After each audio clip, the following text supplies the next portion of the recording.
nada se compara ao amor de Deus. Nada se compara ao amor de Deus. Falar sobre o amor de Deus é falar sobre a essência de quem Deus é. Vocês vão se lembrar que em 1 João 4,8 está escrito que quem não ama não conhece a Deus, porque Deus é, em outras palavras, a essência de Deus é amor. Como a gente se esforça para praticar o amor, diferente de nós, Deus não se esforça para praticar, Deus é. Tudo que Deus faz é baseado no amor, é baseado na graça, é baseado no poder e na virtude dele ao nosso respeito. Então, o Deus que é amor, o Deus que ama de forma incomparável, ele nos convida a conhecer deste amor e a desfrutar desse amor de maneira mais intensa, mais profunda.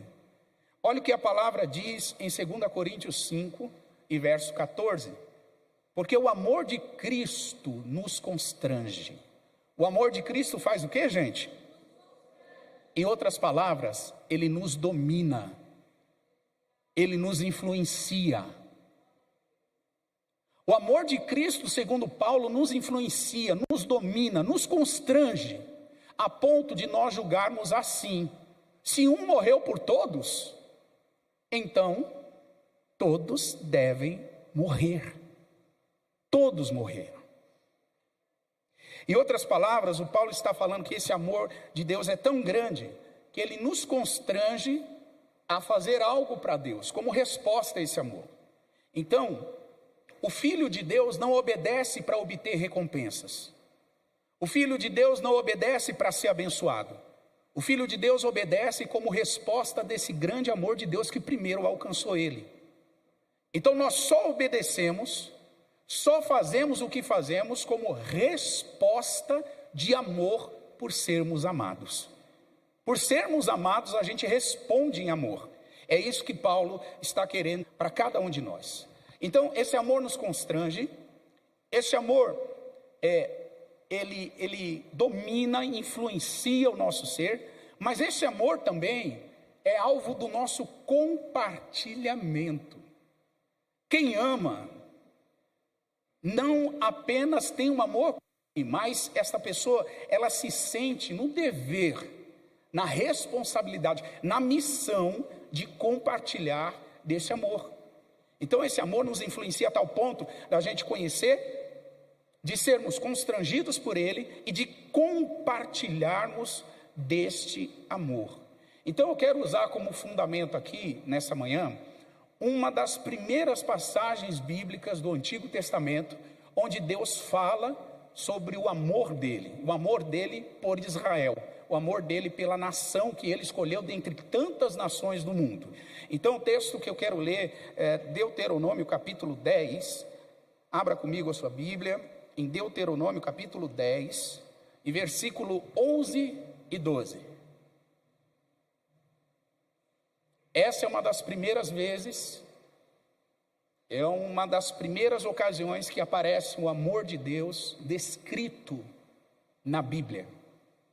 Diz a palavra: porém, o Senhor me disse: levanta-te, põe-te a caminho diante do povo, para que entre e possua a terra que jurei a seus pais dar-lhes. Agora, pois, ó Israel, que é que o Senhor teu Deus pede de ti, senão que temas ao Senhor teu Deus, que andes em todos os seus caminhos, e o ames, e sirvas ao Senhor teu Deus com todo o teu coração, e toda a tua alma.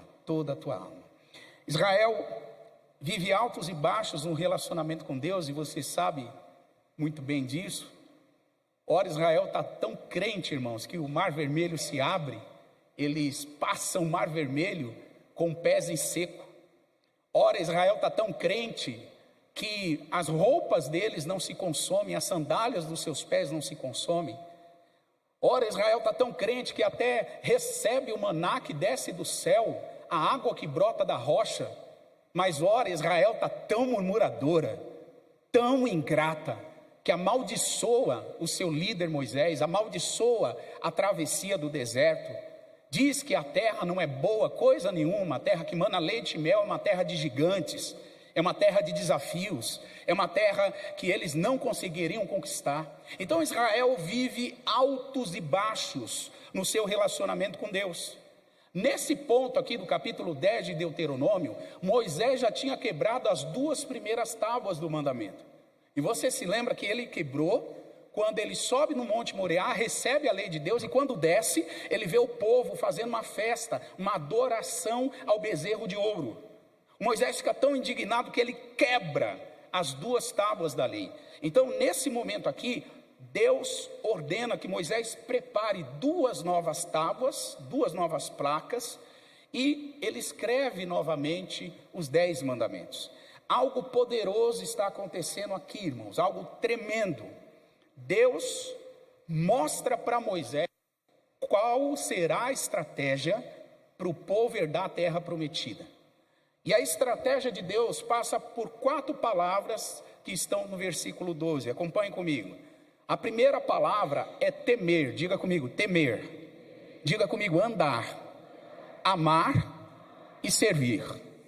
Veja, a estratégia para entrar na terra prometida tinha a ver com essas 4 palavras. Primeiro, Deus pede dos israelitas que temas ao Senhor. Segundo, que eles andem nos seus caminhos. Terceiro, que eles amem o Senhor. E quarto lugar, que eles sirvam o Senhor de todo o coração. Então a estratégia era: tema, ande, ame e sirva. Obrigado, Leão. Você pode dizer isso para a pessoa que está do seu lado? A estratégia para herdar todas as promessas de Deus é temer, andar, amar, servir. Irmãos, quem entende isso, ele vive promessas. Quem entende que Deus quer ser temido, quem entende que Deus, Ele quer que nós andemos com Ele, quem entende que Deus quer que nós amemos Ele, quem entende que Deus quer que a gente sirva a Ele, essa pessoa aplica essas estratégias na sua vida, e sabe o que acontece? As promessas se cumprem. As promessas se cumprem. Então, se há promessas que não se cumprem na minha vida, eu preciso fazer uma análise. Eu preciso olhar para dentro de mim e perceber qual é o meu nível de temor. Qual é o meu nível de disposição de andar e amar a Deus, andar com Ele e amá-lo. Qual o meu nível de disposição de servir ao Senhor? Porque é isso que Deus está falando para Israel através de Moisés. Então, eu quero mostrar a vocês atitudes de alguém que é constrangido pelo amor de Deus. Todos os que são constrangidos pelo amor de Deus, eles são constrangidos para ter atitudes de resposta. E essas atitudes eu quero mostrar a você aqui nessa manhã. Primeira atitude de alguém que é constrangido pelo amor de Deus é demonstrar. Diga isso comigo: quem é constrangido pelo amor de Deus, demonstra. Diga de novo, demonstra. Irmão, demonstrar, eu penso que é o maior desafio do Filho de Deus. Porque falar, todos nós sabemos falar. Aliás, falar até papagaio fala, sim ou não? Até papagaio você treina. Esses dias eu vi um vídeo de um papagaio cantando os corinhos da harpa cristã. E canta melhor do que eu, cara. Não erra uma palavra. Não erra uma palavra. Então pensa assim comigo, falar qualquer um fala. Conhecer a Bíblia, muitos conhecem. Mas o nosso desafio é muito mais profundo. É sobre demonstrar. É sobre atitudes que eu tenho que demonstram que eu realmente estou em intimidade com Deus. Em Lucas 24, os dois discípulos a caminho de Emaús, eles identificam Jesus como um varão poderoso em ações e em palavras. Jesus tinha autoridade para falar, mas tinha autoridade para demonstrar. Uma igreja que só tem autoridade para falar e não para demonstrar, é uma igreja que não está vivendo o evangelho inteiro do reino de Deus. Então é necessário, primeira atitude de quem é constrangido pelo amor de Deus, essa pessoa demonstra. O que Deus pede de nós? Demonstrações de amor. Olha o que diz o verso 13 de Deuteronômio 10. A palavra diz assim: para guardardes os mandamentos do Senhor. Veja, a expressão guardar aqui significa obedecer, significa cumprir. Para guardar os mandamentos que o Senhor nos ordena, para o nosso próprio bem. Jesus chegou a dizer em João 14,15 que se nós amarmos a Ele, guardaremos os seus. E o guardar ali também significa praticar, significa obedecer. Quem ama a Deus, obedece. Quem ama a Deus, demonstra. Pastor, por que a gente precisa demonstrar se Deus já conhece o meu coração? Essa seja a sua pergunta. Deus não é conhecedor de todas as coisas, então para que demonstrar se Ele já conhece a mim, já conhece o meu coração? Irmãos, a demonstração é importante, não é porque Deus é carente, não é porque Deus quer ver. A nossa resposta de amor, a nossa demonstração de amor é importante porque fazendo isso a gente imita o padrão de Deus. Imitamos o padrão de Deus. Quando Deus amou, Ele não ficou só em palavras. João 3,16. E Deus amou o mundo de tal maneira que, olha o que a palavra diz, entregou o seu unigênito. Amor que entrega. Em Romanos 5,8, Paulo vai dizer que Deus prova o seu amor para conosco. Eita, coisa linda. Deus demonstra o amor dele, irmão. Cada um de nós. A pergunta que cabe aqui é muito simples. O que nós estamos fazendo na prática para demonstrar o nosso amor a Deus? E mais, quão prático é o nosso amor pelo Senhor? Será que nós não pertencemos àquele grupo de pessoas que apenas fala que ama? Mas que na prática, na atitude, na verdade, a gente não demonstra. Porque pessoas que são constrangidas pelo amor de Deus, elas demonstram. Demonstram. Em segundo lugar, quem é constrangido pelo amor de Deus, se rende. Diga comigo, rendição é uma característica de quem foi constrangido pelo amor de Deus. Olha o que diz o verso 15 de Deuteronômio 10. Tão somente o Senhor tomou prazer nos teus pais para os amar. Tão somente Deus tomou prazer nos seus pais para os amar. E a vós, semente deles, escolheu depois deles, de todos os povos, como se vê neste lugar. Verso 16, vocês podem ler? 1, 2, 3.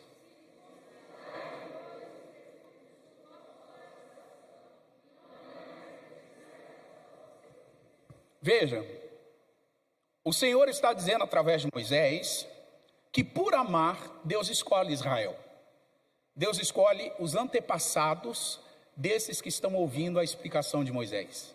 Agora veja que interessante. Deus escolhe os pais para que os filhos recebam legado e tenham uma atitude diferente diante das circunstâncias da vida. O que Deus está dizendo aqui para eles, irmãos, que eles precisavam circuncidar, não o seu órgão genital. Porque a circuncisão do órgão genital masculino era uma prática comum entre os israelitas. Era uma prática que Deus ordenou a Abraão que fizesse a todos os seus descendentes do sexo masculino. Só que a ideia aqui não era circuncidar o órgão genital masculino.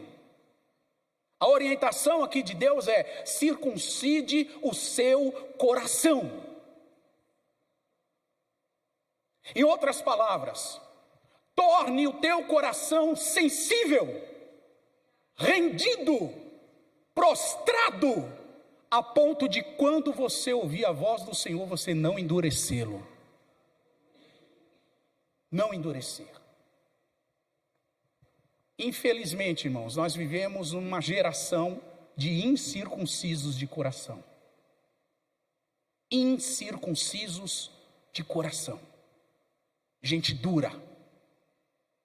Gente que não se rende. Gente que está teimando contra Deus. Gente que Deus fala, mas a pessoa prefere ficar dura, teimando, resistindo, ao invés de se prostrar e se render. Incircunciso de coração. Pessoas duras. E Deus está dizendo isso para Israel. Se vocês estão em contato com o meu amor, o contato com o meu amor vai fazer vocês se renderem. Vai fazer vocês serem sensíveis. Vai fazer você ter o coração ensinável. Vai fazer você se render em obediência. E não ficar teimando. E não ficar teimando. Israel foi honrado por Deus dentre todas as nações da terra. E sabe, irmãos, Deus não pediu muito para Israel. Sabe o que Deus pediu? Aquilo que a gente leu no versículo 12. Tema, ame, ande e sirva. Só isso. Deus não pediu muitas coisas. E mesmo assim, esse povo que foi tremendamente honrado por Deus, dentre todas as nações da terra, não humilham seus corações diante do Senhor. Torna os corações duros. Então, quem é constrangido pelo amor de Deus deve se render, se prostrar. Sabe, irmão, existem tanta coisa que a gente se agarra para deixar de nos render. Tem pessoas que deixam de se render porque alguém decepcionou elas. Tem pessoas que deixam de se render porque elas estão muito apegadas às suas vontades. Elas sabem que se render para Deus significa renunciar à sua própria vontade. E elas não querem renunciar. Então elas preferem se manter presas às suas próprias vontades, ao invés de se render a Deus. Então, pessoas que são alcançadas pelo amor de Deus, são pessoas que se rendem ao Senhor. Hebreus 3, versos 7 e 8, a palavra vai dizer que o Espírito Santo, quando a voz do Espírito Santo é ouvida, a gente não deve endurecer o nosso coração. Como Israel fez no dia da tentação lá no deserto. Não devemos endurecer o nosso coração. Em terceiro lugar, quem é constrangido pelo amor de Deus, age com justiça. Você pode dizer isso comigo? Agir com justiça é uma característica de quem é constrangido pelo amor de Deus. Presta atenção em algo.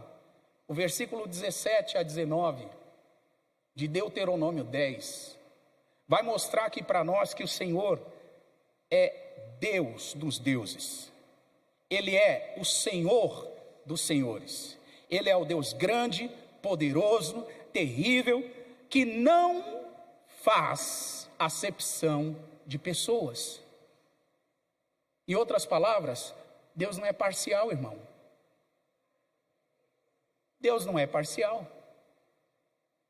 E a expressão final do versículo diz assim: ele não aceita recompensas. Na verdade, é suborno. Entenda essa recompensa como suborno. Deus não muda o julgamento dele quando alguém apresenta suborno. Deus não é como o juiz da terra. O juiz da terra, dependendo do suborno que é apresentado, ele muda a decisão dele. Sim ou não? Muda. Quantos juízes são investigados porque eles têm uma acusação de suborno? Aceitaram o suborno para dar uma decisão favorável a essa ou aquela parte. Deus não é assim. Deus é o justo juiz, não aceita suborno. Versículo 18 diz: ele faz justiça ao órfão e à viúva, e ama o estrangeiro, a ponto de dar para ele pão e roupa. Deus alimenta os estrangeiros.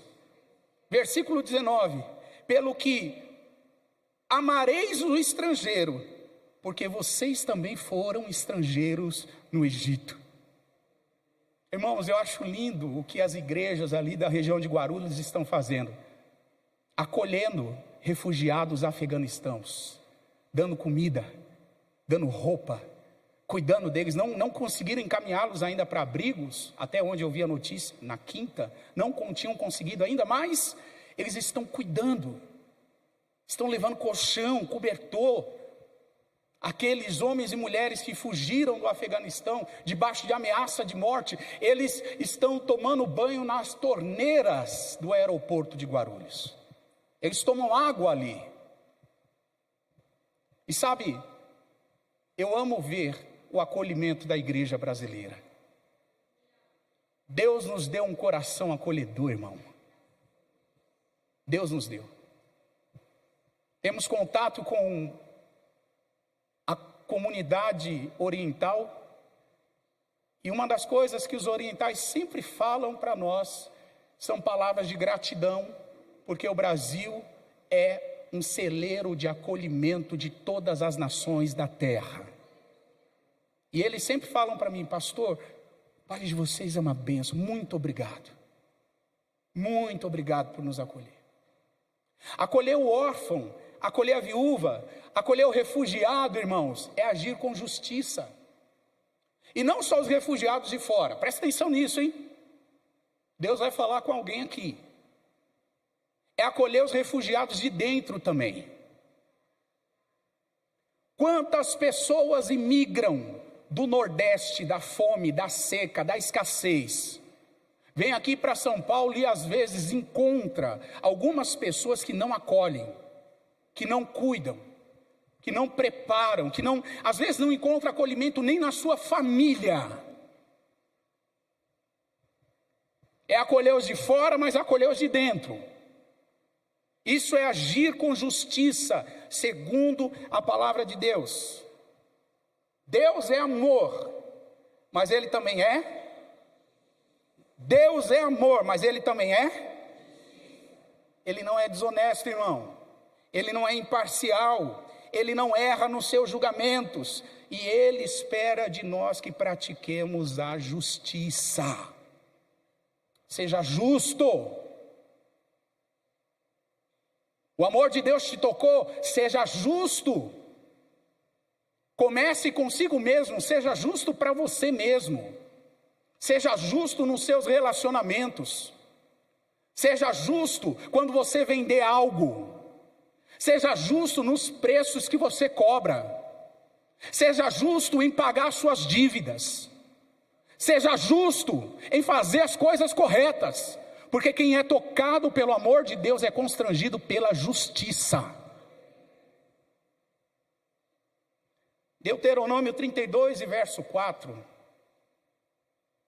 A palavra diz: Ele é a rocha cuja obra é perfeita, porque todos os seus caminhos juízos são. Deus é a verdade, e não há nele injustiça. Justo e reto Ele é. Esse é o Senhor. Esse é o Senhor. Todos nós que falamos do amor de Deus, por favor, falemos também da justiça dele, tá bom? Porque o amor não está separado da justiça e nem a justiça do amor. Amor e justiça caminham juntos. Esses dois atributos de Deus caminham juntos e não separados. Quer falar do amor de Deus? Fale também da justiça dele. Porque senão isso é um recorte para aquilo que mais nos agrada e que é da nossa preferência.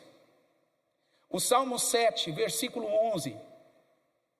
A palavra diz: Deus é um juiz justo. Um Deus que se ira todos os dias. Sabe por que Deus se ira, irmão? Por causa da maldade, da iniquidade, do pecado da sociedade humana. Deus se ira todos os dias. Sabe por que essa ira não transborda a ponto de penalizar cada ser humano ao inferno? Por causa da obra redentora de Cristo na cruz do Calvário. Versículo 12. Se o homem não se converter, Deus afiará sua espada.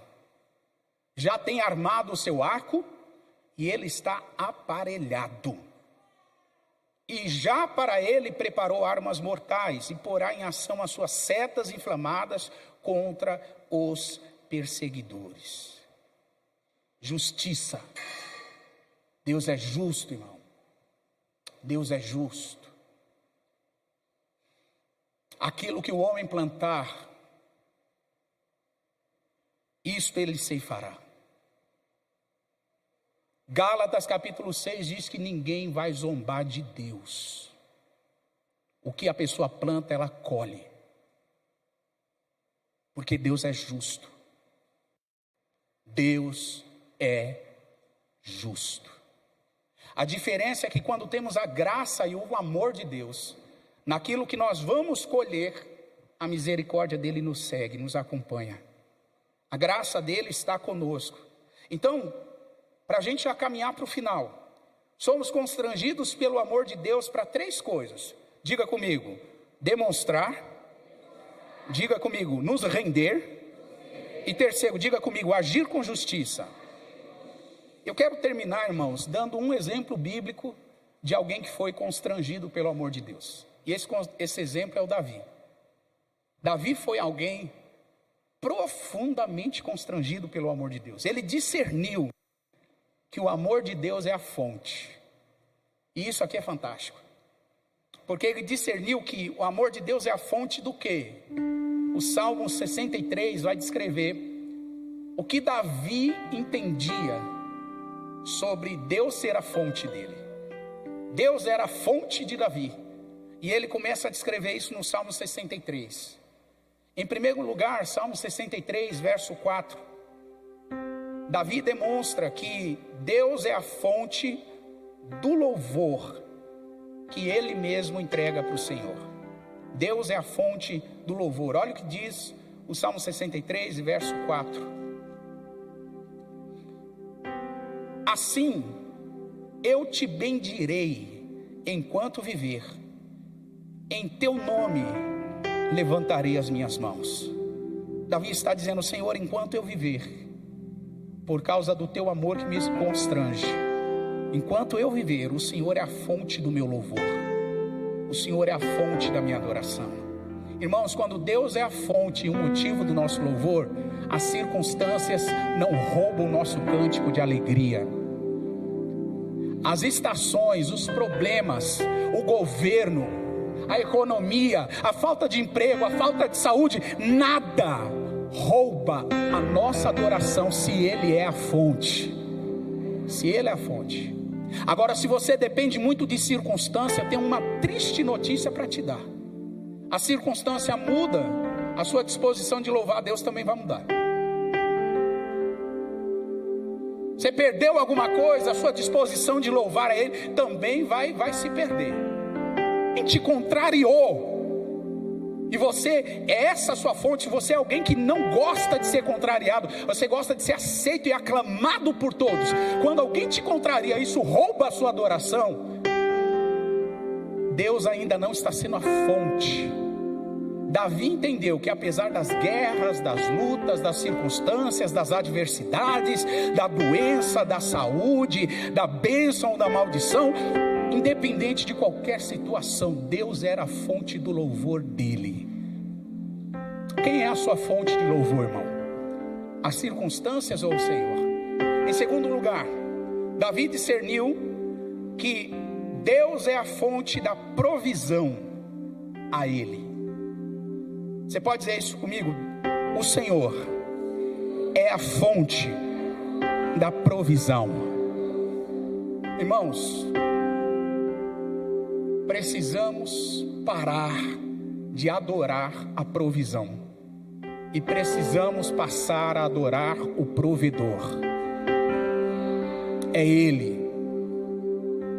Pastor, mas eu preciso de uma provisão. Não se preocupe com isso, se preocupe com o provedor. Ele é a fonte. Olha o que diz o versículo 5 do Salmo 63: a minha alma se fartará como de tutano e de gordura, e a minha boca te louvará com alegres lábios. Ele está dizendo aqui: eu vou ser farto, irmão. A provisão de Deus vai me fartar. E a provisão de Deus vai me fartar, não é porque eu adoro a provisão, é porque eu adoro o provedor. Os meus olhos estão nele. Os meus olhos estão nele. Em terceiro lugar, Davi discerniu que Deus era a fonte da sua meditação a ele. Da sua meditação a ele. Davi meditava e ele sabia que Deus era a fonte. Olha o que diz o verso de número 6 do mesmo Salmos: quando me lembrar de ti na minha cama e meditar em ti nas vigílias da noite. Davi meditava no amor de Deus, refletia no amor de Deus, e ele usa a expressão, quando ele se deitava na sua cama, ele meditava, porque Deus é a fonte da sua meditação, da sua reflexão. Deus é a fonte de absolutamente tudo. Em quarto lugar, Davi discerniu que Deus era a fonte da sua proteção. O versículo 7 do Salmo 63 diz: porque tu tens sido o meu auxílio, jubiloso cantarei refugiado à sombra das tuas asas. Senhor, tu és o nosso auxílio. A gente jubiloso vai cantar porque estamos refugiados nas sombras das tuas asas. Estamos guardados. Em quinto e último lugar, Davi discerniu que Deus era a fonte do seu sustento. E eu termino com isso. Versículo 8: a minha alma te segue de perto, a tua destra me sustenta. A minha alma, a nossa alma, irmãos, precisa seguir o Senhor de perto e não de longe. De perto. Sabe por quê? A destra do Senhor, ela nos sustenta. Ela é poderosa para nos sustentar. A minha oração é que o Senhor ache no nosso coração a disposição de responder ao amor dele, de sermos fortalecidos por ele. Quando a gente tem uma experiência com o amor de Deus, os outros amores perdem sentido. O amor de Deus é maior, o amor de Deus é proveitoso, o amor de Deus é incrível, irmãos. Eu oro para que você tenha uma experiência profunda com esse amor. Vamos nos colocar de pé.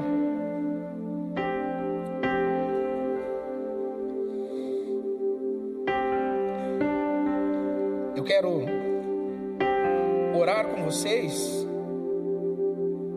e nessa ocasião orar esse texto bíblico de 2 Tessalonicenses capítulo 3. Projeta para mim, por favor, Karina, 2 Tessalonicenses 3, 5. Louvado seja o teu nome, Senhor. A palavra diz assim: ora, o Senhor encaminhe o vosso coração no amor de Deus e na paciência de Cristo. Que o seu coração, irmão, seja encaminhado no amor de Deus. Que o seu coração, meu irmão, esteja firme na paciência de Cristo. Pai, nós te agradecemos por essa manhã. Obrigado pela tua presença. Obrigado pela tua palavra, Senhor. Obrigado porque mesmo sem merecer, o Senhor nos ama tanto. Que amor é esse? Que amor é esse, Senhor, que nos constrange? Que amor é esse que nos dá disposição de responder com fé e obediência? Que amor é esse, Pai, que supera a enfermidade, os traumas, os conflitos, as guerras? Que amor é esse? A tua palavra diz que nada nos separará do teu amor. Não será morte, não será espada, não será nudez, não será o perigo. Nada, Senhor, nos separa do teu amor. E eu te peço que nesta manhã, Pai, a tua igreja mergulhe profundamente nesse amor. Que haja um mergulho profundo nesse amor. Que haja uma disposição de sermos aperfeiçoados no amor do Senhor. Que haja, Senhor, entre nós um batismo de amor. Um batismo de amor. Que haja disposição, Pai, para reconhecer que este amor incomparável é maior. É maior. Que haja constrangimento aqui. Constrange-nos. Constrange-nos. Constrange-nos, Senhor, profundamente. Esse é o nosso clamor ao Senhor. Esta é a nossa oração ao Senhor. Querido, se você pode, levante suas mãos e comece a soltar palavras de gratidão ao Senhor. Agradeça por tão grande amor.